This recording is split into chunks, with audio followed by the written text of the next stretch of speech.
How old is too old to start boxing? We have Nick Green here, Iowa Golden Gloves champion, started at age 20, and he's going to kind of share his journey and his experience to help you guys who are hesitant to get started.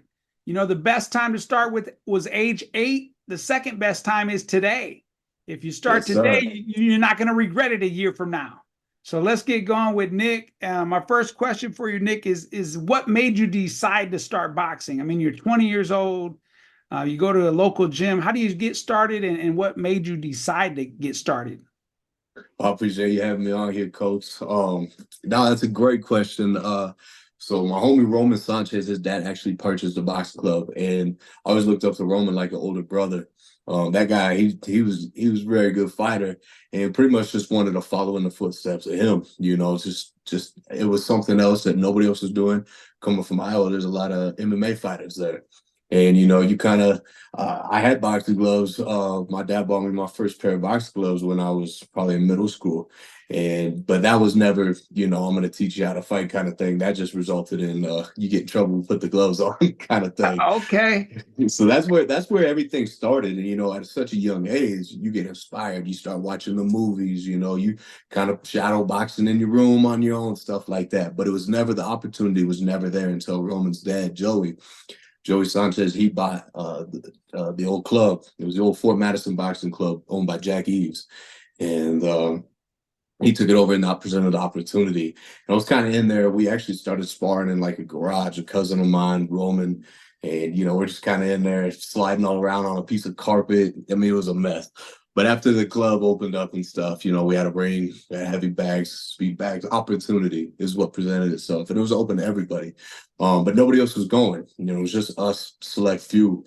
And right then and there, after a lot of adversity in life, the opportunity never left. I was kind of in there and I was kind of out, kind of in there, kind of out. And then I realized, that was what really got me in alignment was taking that seriously because I was so passionate about it. But I just really had to give my all to it. It's not, you can't half-ass this. You got to be in or out, with it.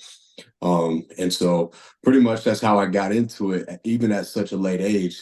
It was just the opportunity that presented itself from somebody else. So when you say, I definitely agree, you can't half-ass this. This is a sport you can get hurt in. What are some things you noticed when you were coming in and out versus when you kind of that flip you flipped the switch and got really committed? What did you notice pre getting committed and post getting committed? I mean, the physical aspect, obviously, cardio will leave you like that. You thought you could go 3 rounds before, 6 rounds, however long. You take a month or two off, you come back, you ain't going that long no more. Especially when you're kind of a bullhead fighter like I was. I probably took too many hits over the years, but you're not fighting smart. You're not training in that off time.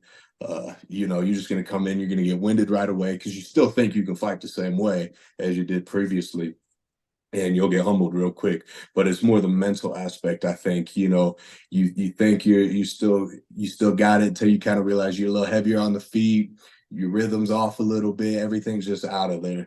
So that was the big picture, realizing like even if it was you wanted to go hit sprints outside and it's the middle of winter, nobody wants to do that, but you kind of push that stuff away and all that eventually catches up to you over time. Right. And so once you got committed, and one other question, once you did get committed, I imagine that's after you got committed, that's probably when your coach got you your first fight after some time of staying committed. So Oh yeah. how long I know you started about 20, about how long were you in the gym before you actually had your first fight? They kept telling me I was ready. And some of these old school guys, they won't care if you're gonna come in there, you're gonna be consistent, they're gonna throw you in. We were all just kind of throwing it together, making it happen. Roman had already had 3 fights previously when he fought under Jack, and so I thought that was cool. Like they're like, you're ready, you need to get your first one in. I was just so scared, nervous. Maybe I'm not ready. What if I go in there and get schooled? Like Roman was. I just had to remind myself somebody at my level, I was sparring Roman and nobody's gonna be competing at the level he was, that I would be going up against. So they told me I was ready, and finally it was just a matter of convincing myself, like, let's just do it. You know, it was a big change, a big challenge, really. But getting that first one out of the way, it was in Davenport at Pena's. It was Pena Boxing Club held the first event there. Or it was the last event at that place, and it was my first event that I fought at.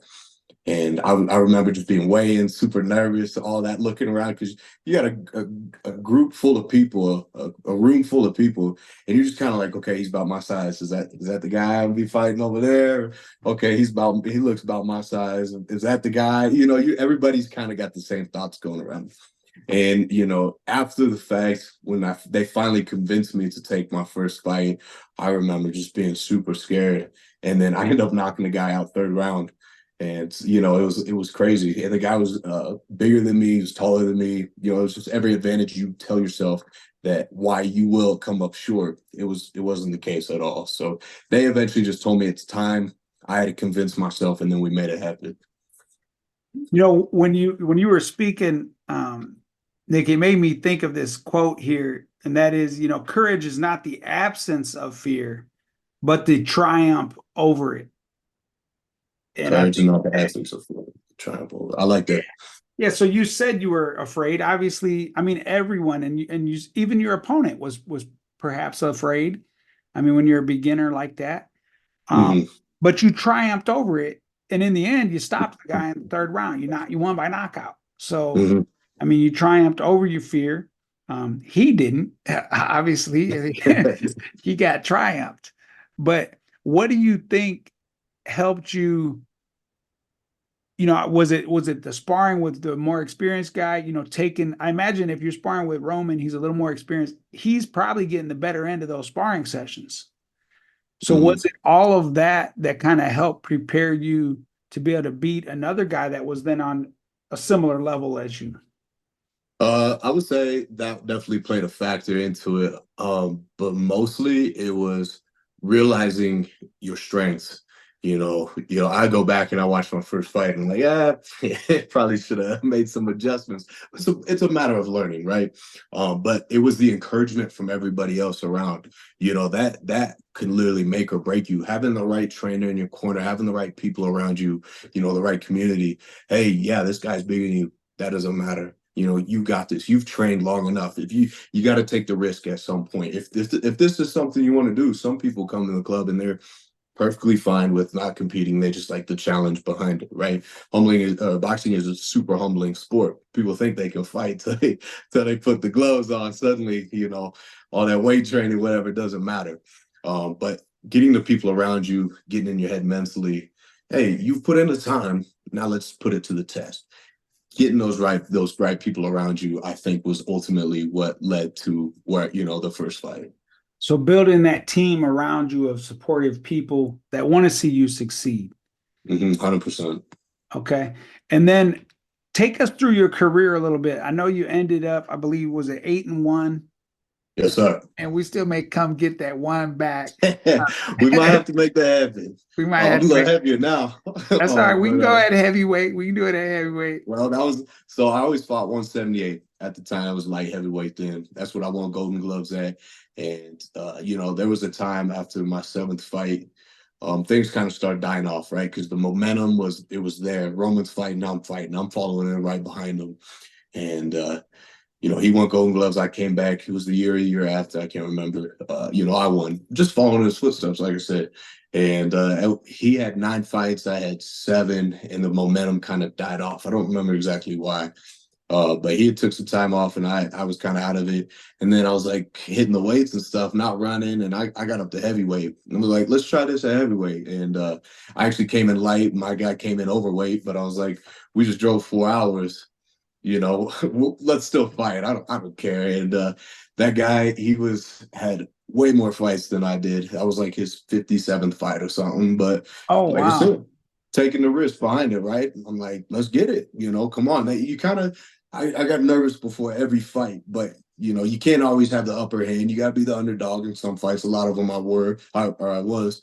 And you know, he ended up stopping me in the third round. I refused to go down, but I was out on my feet pretty much, you know. Okay. So that's where the last loss came from. So you know, that heavyweight, you know, you got to be in shape and have the power behind it. And I just thought the power was going to take me to, but it definitely didn't. So 8-1 is what I ended with, and like you said, we might have to run that back sometime. All right. All right. Now, what are you walking around at now? I know you're more into I'm about two. bulking. I'm on 215 right now. Okay, but I mean, you're more into, would you say bodybuilding at this point? Yeah, that's still within my coaching program. That's the aspect that I teach people. It's just more of a bodybuilding aspect of training. You know, got some strength clients in there as well. But and people come into it, they're like, I don't want to be a bodybuilder. I'm like, you're not gonna be a bodybuilder, but the best way to build your body is how bodybuilders do it. So that's just, I'm not. I got a heavy bag in the garage. I still mess around on that because it's like people say riding a bike, it never leaves, right? And you just might have to get a little lighter on the feet, get the rhythm back, you get the cardio back and all that. So Now, the passion will always be there. when you mentioned about you got the bag in the gym, there might be some listeners out there that are that guy with just a bag in the gym. Maybe they don't have access. I know at one time it sounds like you guys didn't have access to the gym until your buddy bought the gym. Mm-hmm. But let's just say there's a guy who wants to start boxing. He's 20 years old, 18, 19, 20, maybe even older. And he's got a bag in his gym. What would you advise that guy to get started? I mean, shadow boxing can make or break anybody. You can do that anywhere. You don't need no equipment whatsoever. Maybe a mirror, that'll help. But as far as the bag goes, set a 3-minute round, or maybe if you got to start off at a 1-minute round. Everybody's gonna be goal dependent and person dependent, right? You're not gonna. Some guy's super out of shape, but he's so passionate about boxing. Okay, let's set it at 1-minute rounds. Start there. It's stimulate, not annihilate. You ain't got to come in and kill yourself. You got to work yourself up to a respectable level. But maybe if you just get in there, and if you don't know anything, that's fine. But you could start by learning how to throw a jab at a bag. Get your feet placement right. Get a good distance from the bag. Figure out your range of motion on what works good for you, where you develop the most power. And then if you don't have anybody else around you that can teach you, if you don't have a gym you can go to, a coach or any of that, there's tons of instructional videos on How to boxing. how to boxing. Right there you go. YouTube, whatever, Instagram. There's so many different platforms you can learn. And I always tell people this. They come to me sometimes with objections. They're like, everything you teach me, I can find out online. I'm like, yes, that's true. That's very true. But we don't have an education issue. We have an application issue. A lot of times you go find this, you won't apply it. So that's why having the coach is going to be, the upper hand when it comes to things. But getting started, really, learn simple combos. Get a good foot placement from the bag, find your range, jabs, 1, 2, 1, 2, 3s, simple combos, and get in a good motion. And even set up your phone, record yourself, go back and watch it and notice, okay, that looks a little off. I think that's a great start. And then as far as, getting lighter on the feet, jump rope, we can keep going on this, and adding to it. But as far as bag in the gym or bag in the garage, wherever it's at, simple things like that can be a great start. Okay, that's all wonderful stuff, information you share with them. And I also know, Nick, that you're a certified nutritionist as well as a strength coach. Give them some tips as far as maybe a guy starting with the heavy bag in his garage, or maybe he's at the gym, but he wants to lose some weight as well. Give him some tips, your best tips on doing that, because we know that's not going to happen without proper diet. That's a great question. So everything, like I said, I could preach this a million times. Everything's going to be goal dependent and person dependent. A lot of people come to me, they want to lose weight, and I ask them, okay, where are you currently at? I haven't filled out a consultation on that, because every great transformation starts with a good consultation. Where are you currently at? There's going to be industry standards. You need to take in X amount of protein. You need to be walking this amount of steps. But if you're not anywhere close to that, there's no reason to make that big of a jump, right? So just getting dialed in exactly understanding where you're at first and foremost, and then where do you want to make that jump from there? So something like boxing, you need to fuel your body for performance, right? People they say they're eating healthy. Well, salad's healthy, right? But it may not be fueling the body for performance. So just getting more nutrient dense foods and carbs, that's going to be your body's first source of energy. You got to have some carbs. You get, you're burning that energy, you're replenishing those glycogen levels as they're depleting. So just getting, whether it's a starch, carb, or whatever, getting nutrient dense food in, and just becoming more aware of what's on your plate, what you're eating, and how your body reacts to it. Getting that biofeedback, just becoming more aware consciously as to what you're eating and how it's reacting. Okay. Hey, wonderful information. Any other tips you mentioned? Like, give them some tips on what a meal might look like that would fuel their energy. What would a breakfast look like? What would a lunch or dinner look like? Are there Awesome. snacks in betweens? What are we doing? How would we help them really lose some weight? So yeah, I mean, it all depends on, like I said, where they're currently at. But there's such a wide range on things you can eat. But a protein at each meal is like mandatory. You kind of want to get some sort of protein in. There's 20 to 40 grams not per pound, but 20 to 40 grams of protein per meal is what I was trying to say. Is a great average to have. Everybody's macronutrients are going to be different, your proteins, your carbs, your fats, but getting carbs in. And then a lot of people, if they're trying to lose weight, keep the fat level down as well. Some people do lean body mass protein. Carbs are higher than just low fat, so person dependent, goal dependent, everything's going to be in there. But you could definitely do like right now, for instance, I wake up in the morning and I actually get to enjoy some Rice Krispie treats as soon as I wake up.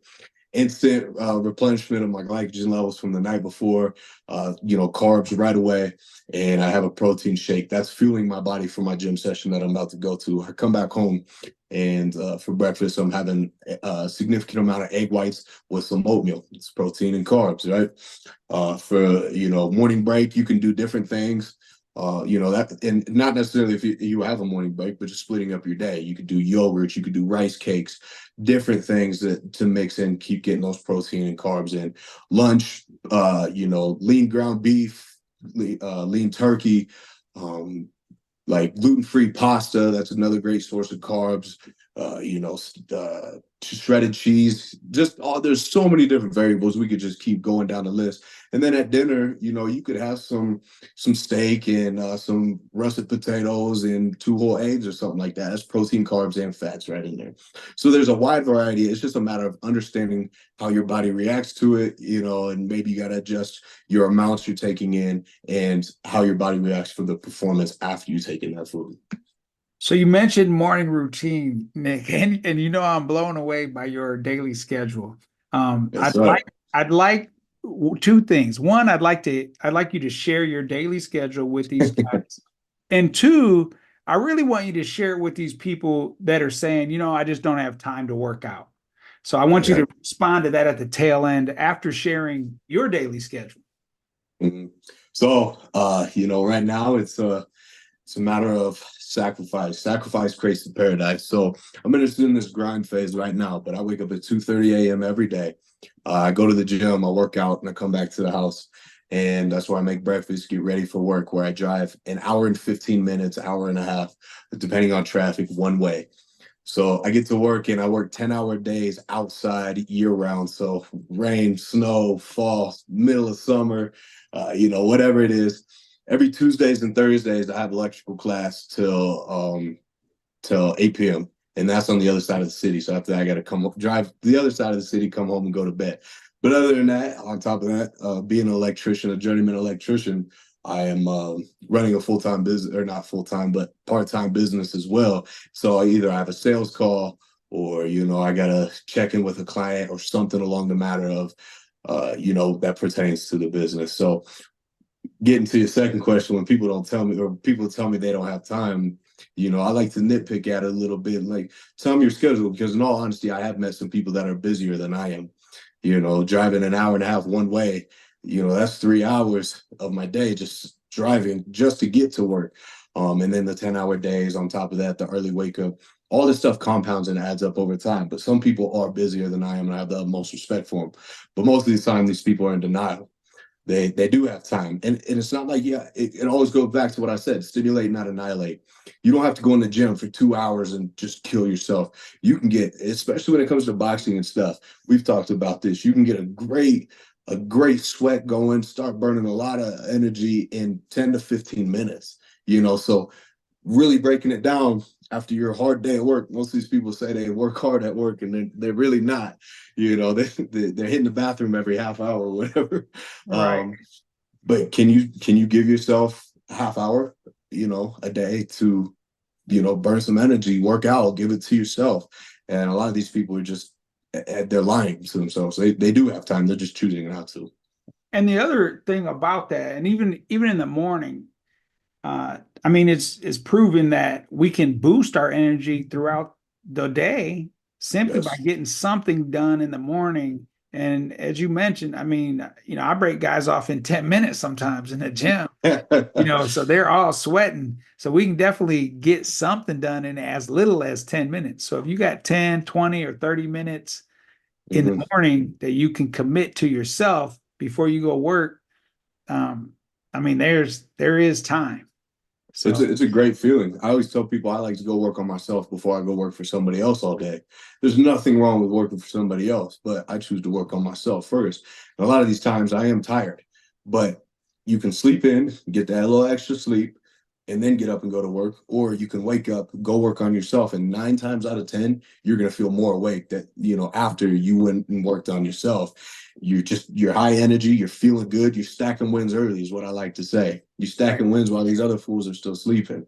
right. And one thing that I like to say, and I say it's round one. So we got to win round one, but round one starts the night before preparation. Are your Mm-hmm. workout clothes ready? Are your tennis shoes there? Or Yes. what do you have your lunch already packed? Anything you can decrease that you have to do to get ready to leave for work, do Mm-hmm. that the night before, if you can do it the night before. And also getting consistent sleep. I mean, we're staying up late and then sleeping in late. I mean, that's a Yep. losing battle. Do you have any comments or advice on that to help someone make that shift? Absolutely. I mean, even your nutrition is going to play a huge factor in how you sleep as well. And I always say, fatigue is your best pillow. These people that tell me they can't go to sleep at night, one, they need to consult their doctor if they have something seriously wrong, or they're just not working hard enough. Yeah. But fatigue and being tired is technically two different things. But as far as I forgot what the question was. Just as far as them winning that round one, which for me, round one starts the night before your bedtime routine, Oh, creating that. so preparation meeting opportunity. Getting whatever you need to make, shake your cups the night before. You need to set your shoes out, your clothes out, all that. There's days I do that. I wake up, put them on, grab it, shake it up, and we're out the door. There's other nights that I don't do it, and I'm spending a good amount of time trying to get all that ready. Biggest factor is people's phones. Their eyes are just they're looking at the screen, and your body doesn't know this difference, but the light from the phone screen it's almost like emulating the sun in a way. It's still telling you yourself that it's still daylight out, and you just need to put the phone down. So I like to be asleep by 8 p.m.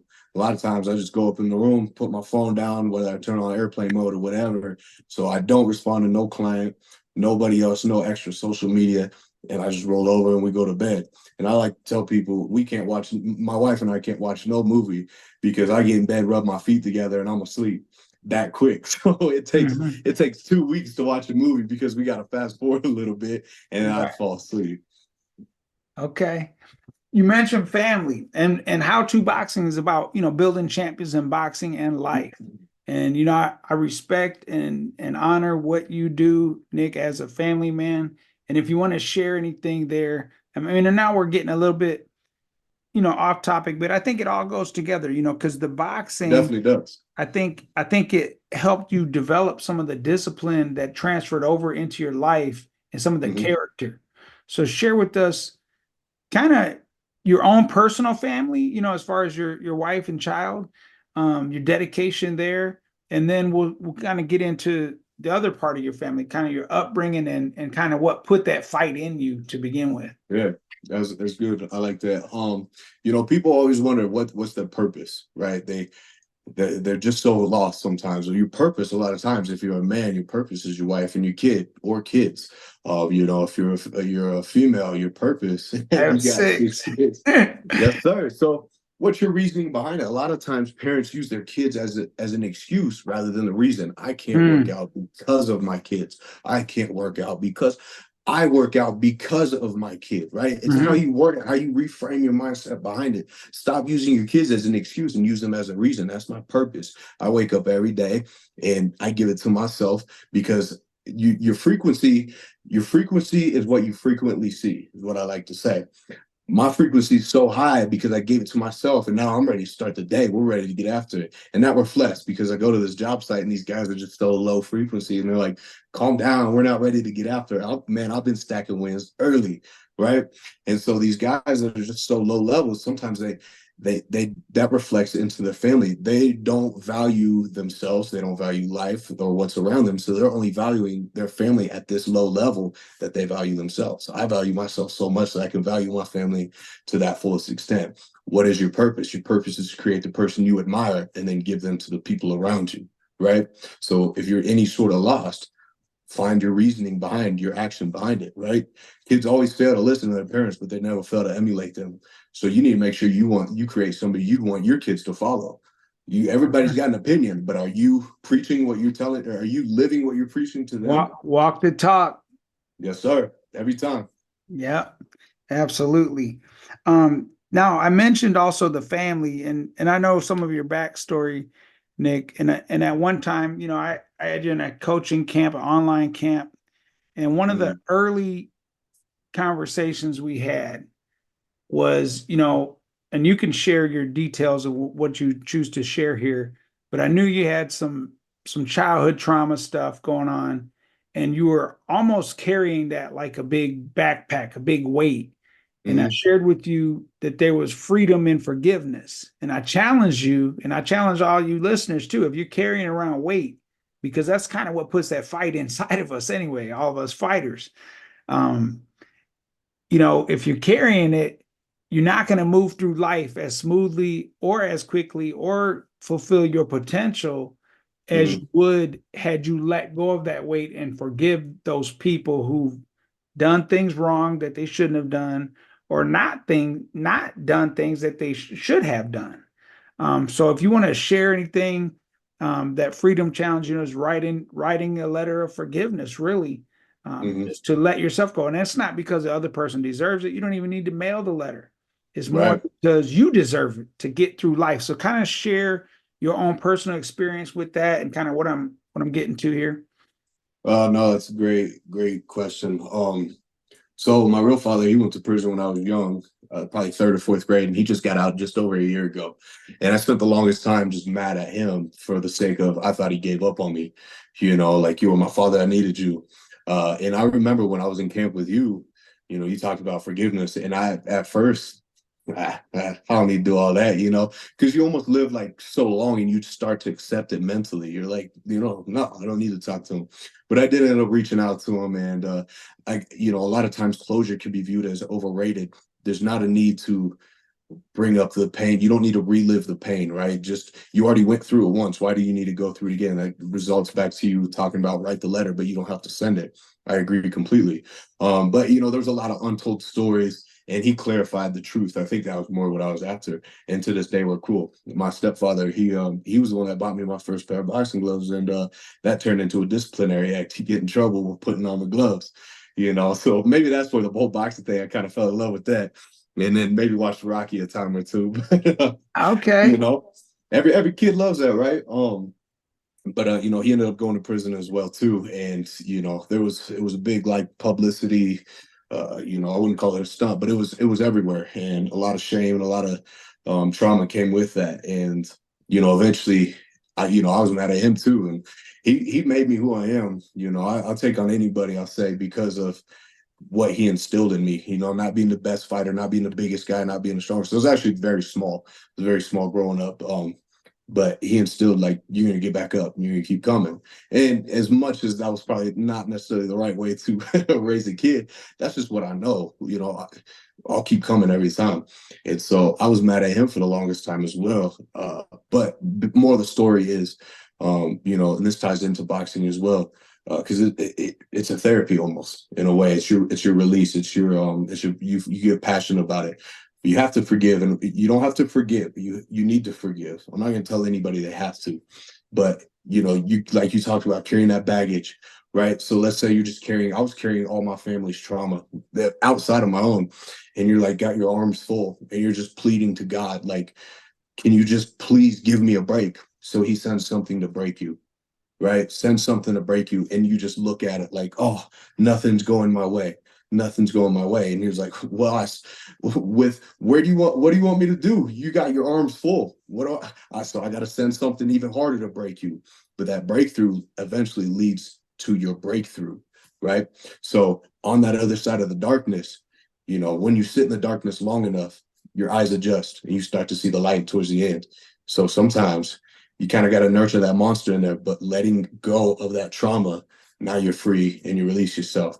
And then you get in alignment with yourself. You start to find what you're passionate about. Back then it was boxing for me. I'm just on a different journey right now, with coaching clients, weight training, and nutrition and stuff. But that was my get out. That was my escape, which eventually led to all of this over here. Right. Like Right. it was such a great time in my life.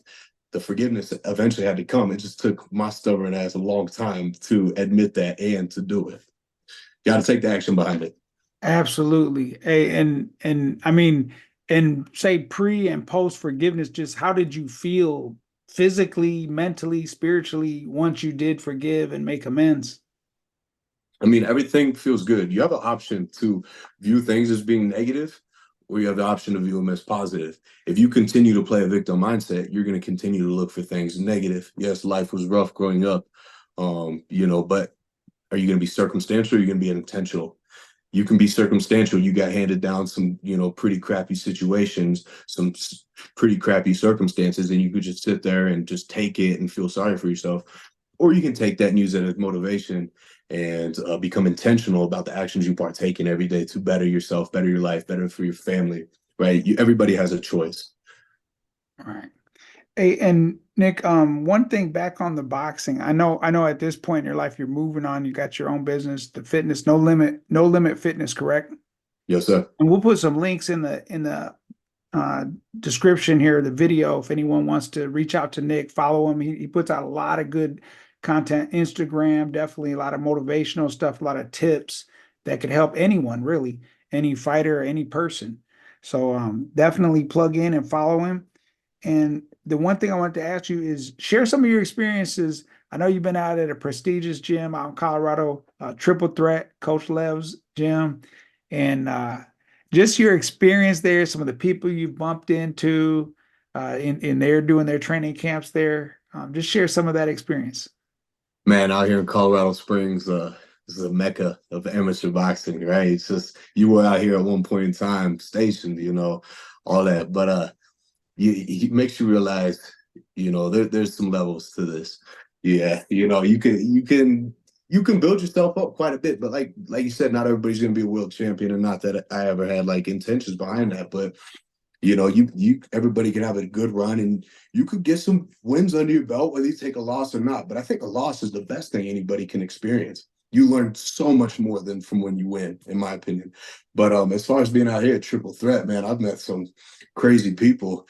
For example, Keyshawn Davis, Shakur Stevenson, Terrence Bud Crawford, man, he's been out here with old Bomac, man, and all his guys, Steven Nelson, Troy, I can't pronounce his last name, but there's been some legends walk through there, some MMA fighters.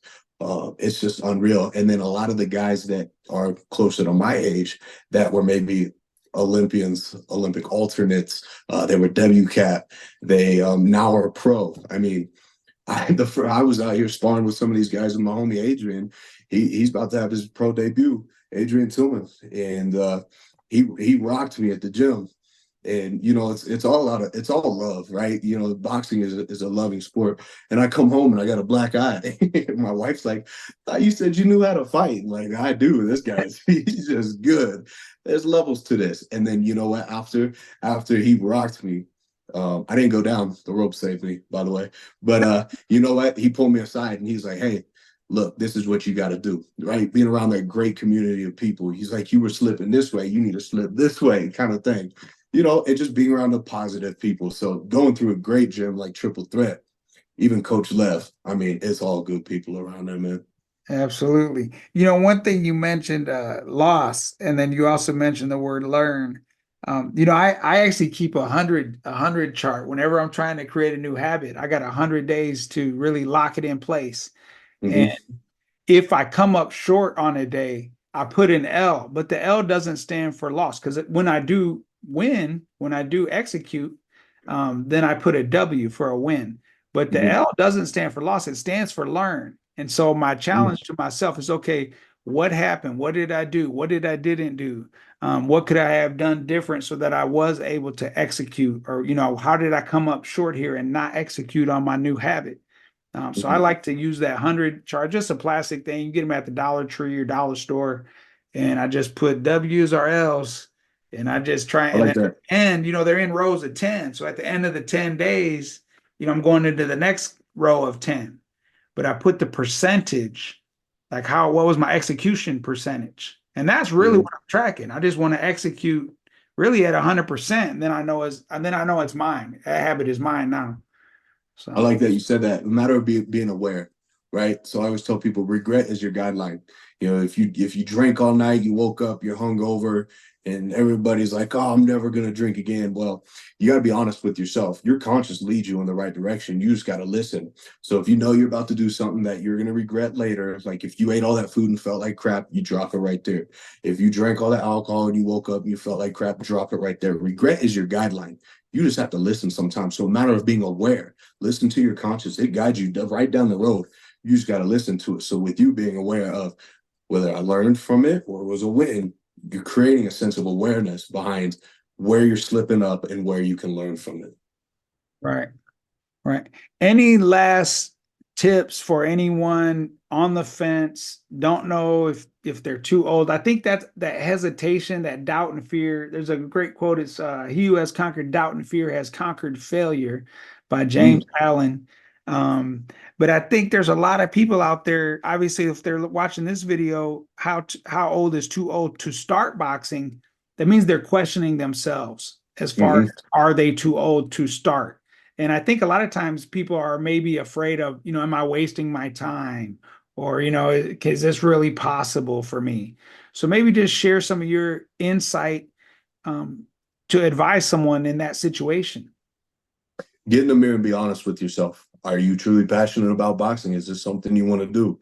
You know, a lot of times people are worried about what somebody else thinks. It doesn't matter. You know, and my approach is a little aggressive, but I always, you know, when people reply with negativity or whatever, I look at them and be like, if I listen to you, will I end up where you're at in life? Because if that's the case, I will not listen to you whatsoever. But if it's something you want to do, you know, I wouldn't say that amateur boxing goes to a master class. There's time, but if it's something you want to do, take action behind it. A lot of people talk. Don't be ones that talk. Get in the mirror and be honest with yourself. There's resources out there. There's get you a good coach. Coach Steve, he coached me, and you know, he's coached 1,000 others. Smoking Joe Perez, man, just won you know, I think he's got one more pro fight.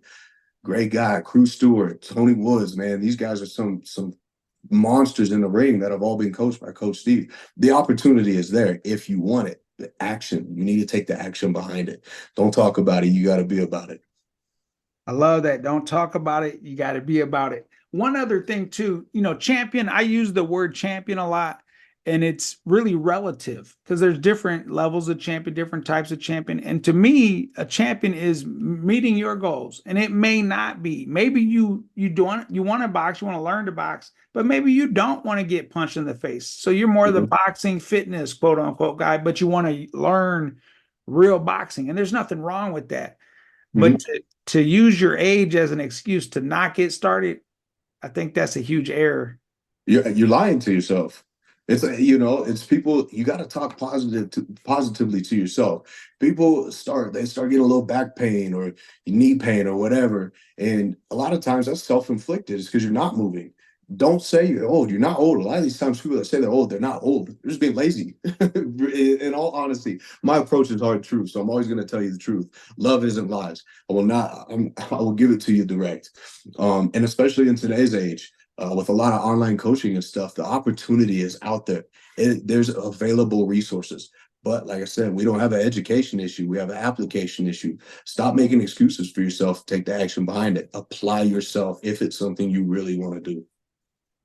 All right. One thing else, I know I've seen you recently put out a video, and I've seen a ton of videos of you. I mean, you're pretty big guy, pretty muscular guy.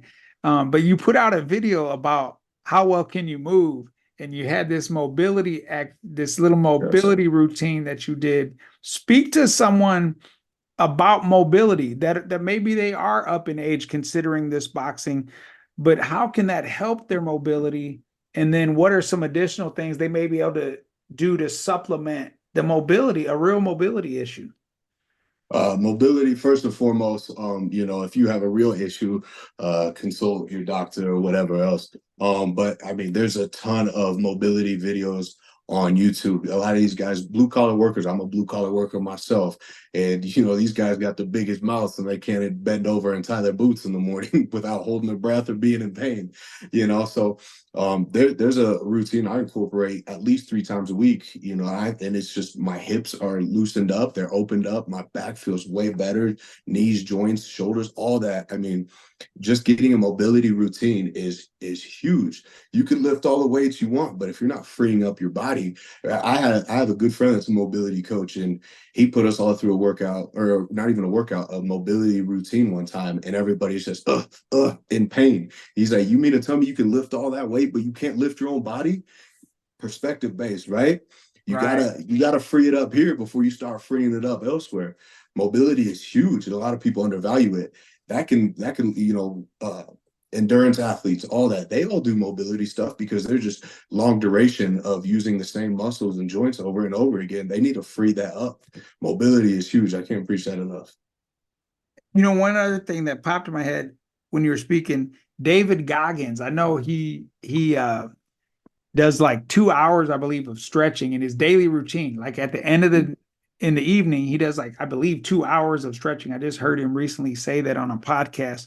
Every day. Share a little bit about David Goggins and maybe a couple other books that you've read or people that you've learned from that would be good sources to just help someone on the journey of getting started boxing. David Goggins' first book, Can't Hurt Me. I listened to the audio 6 times. That one's a game changer, man. I encourage everybody to listen to that. Makes you realize the potential you have. Maybe you don't want to be a long distance runner, but maybe you want to take the action and jumping into boxing, right? That book will make you realize how much you're limiting yourself. Limiting beliefs are real. I think you and I both probably have them every so often. They come back into play, but it's a matter of reassuring yourself and taking action behind it. Action's not going to lie. Okay, so maybe you tried it and you failed. Hey, did that person over there that's running their mouth, did they even try? No. Okay. So a lot of the times you just need to take the action behind it. But David Goggins, Can't Hurt Me. I also did 75 Hard, where you have to read 10 pages of a book every day. And I'm not a great reader whatsoever. So I bought his second book. It's actually back here somewhere. It's called Never Finish. It's a great book, and it's very close when it comes to the first one. But this one I forced myself to read, right? Doing hard things, just doing things you're not good at. Another one, Endure by Cameron Haynes. He's another guy. He's actually great friends with David Goggins himself. Jocko Willing has a book. I can't remember the name of it. It's just there's tons of references out there. Actually, this other one I just seen when I picked it up. Tyson Fury, this guy right here. This is his biography. He went through world heavyweight champion, and he was about to end his life. He talks about how he took the action to get back on it and get in alignment with himself. So the doubts are always there, but sometimes even the greats, they fall off too, but they get back to it. So it's a matter of making it happen. Right. One tip I want to add here, you mentioned about the reading and, you had a little challenge there. Listening, I used to actually teach reading and now I teach high school still. But at one time I was just focused on teaching reading. And one of the things that really helps students, especially even older people, is if you read like silently and use your finger to kind of pace, but while you listen to the audiobook, it's going into your brain multiple ways now. Hmm. So that's going to help us. And a lot of us are more auditory learners anyway. We can learn by listening. Hmm. Some are more visual and some are tactile, hands-on. So knowing your own learning style, but I think combining learning styles as when it comes to reading, especially if you struggle with reading, because what's happening is as that fluent reader reads it, they're going to be words that maybe you don't know. But as you're Hmm. tracing underneath with your finger, it's going to be going into your brain visually while Hmm. you're getting it auditorily. So you're getting it both ways, and it'll speed up your process. Because people who do struggle to read, obviously, it's going to take them a lot longer to get through books. It's going to be a little more frustrating. This is going to kind of ease some of that frustration and Hmm. really help you benefit. And this, no matter how old you are, I mean, this is all good information when you start in boxing at any age. Get in there, read some inspirational books about boxing. Read, Hmm. Tyson Fury, self-help books, David Goggins, these other gentlemen that you mentioned, the book Endure. There's all kinds, like you said, there's all kinds of things out there for us to continue to learn from. And then you also mentioned the 75 hard. Let them know a little bit more about what that is and also what they could do starting today if they're up for the challenge. 75 hard. It's a great mental challenge. It's by Andy Frisella. He's the owner of First Form, another great guy. But 75 days, this is just a baseline. He's actually taken that further now. There's like a year-long challenge and everything else. But it'll take me a sec to think of it, but just off the top of my head, 75 days. You gotta I'll take a help you progress out. picture. Yeah. Isn't it Progress two picture. workouts indoor, outdoor? Two workouts, 45 minutes, I believe, inside and outside, regardless of the weather. Don't try to short this, right? People, this is where people mess up. They're like, I'm gonna do a 75 soft. No, you're gonna do the real thing, right? This is what pisses me off sometimes.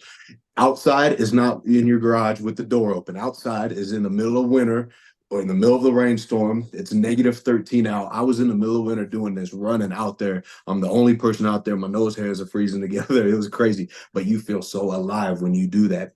Don't cut yourself short. That's people's biggest problem today. So two workouts, one inside 45 minutes, one outside 45 minutes.